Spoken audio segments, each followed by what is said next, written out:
इस चीज में आपको भी कंफ्यूजन होता है क्या कि 3.14 पाई इज इक्वल टू और यहाँ पे pi is equal to 180 degree, यानी हम बोलते हैं pi is equal to 180 degree होता है, कभी के यूज करते हैं पाई इज इक्वल टू 3.14 जब हम कैलकुलेट कर रहे थे एरिया से रिलेटेड कोई प्रॉब्लम तो, राइट। तो इसके लिए ना आपको पता है रेडियन के कंसेप्ट को समझना पड़ेगा कि 1 रेडियन का क्या कंसेप्ट होता है। तो 1 रेडियन जो है ना उसको समझने के लिए आपको यूनिट सर्कल को कंसीडर करना पड़ेगा। Let us suppose this is 1 unit, okay. तो 1 यूनिट आर्क से, यानी कि यहां से लेके ये भी 1 यूनिट है, अगर मान लो ये 10 सेंटीमीटर है तो ये वाली चीज भी 10 सेंटीमीटर है, राइट। 1 यूनिट आर्क लेकर के और सेंटर पे जो एंगल सस्टेंड होता है ना, दिस इज ऑफ 1 डिग्री, सॉरी 1 रेडियन। तो what is the 1 radian? 1 radian is the angle subtended by that arc which is equivalent to the radius of the circle is called as 1 degree, या sorry 1 radian.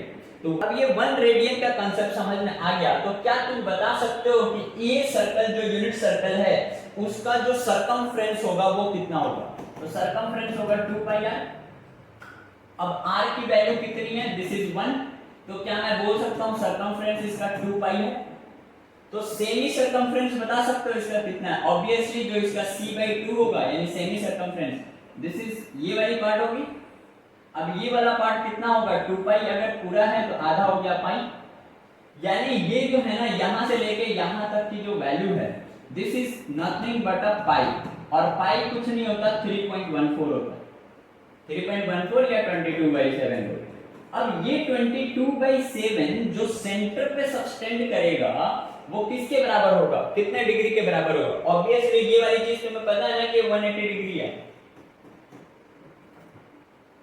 तो अगर unit circle है, right, and angle subtend हो रहा है semi circle से, अब semi circle जो है वो यहाँ पे यूनिट सर्कल के केस में पाई, तो पाई जो सेंटर पे सब्सटेंड कर रहा है एंगल वो कितना कर रहा है? 180 डिग्री कर रहा है। तो ऑब्वियसली मैं बोल सकता हूं कि जो पाई होगा वो 180 डिग्री के बराबर होगा, लेकिन ध्यान रहे यहाँ पे ना आप कंसीडर किया करो, इसका जब कन्वर्जन किया जा रहा होता है pi is equal to 180 degree, तो इसका आप इस चीज पाई को जरा समझो क्या है।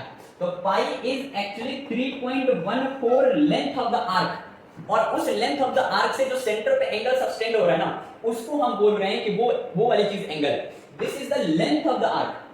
अब ये लेंथ ऑफ द आर्क जो सेंटर पे एंगल सब्सटेंड कर रही है ना वो 180 डिग्री कर रही है, तो इस वजह से हम बोल देते हैं कि पाई जो है ना 180 डिग्री के बराबर है।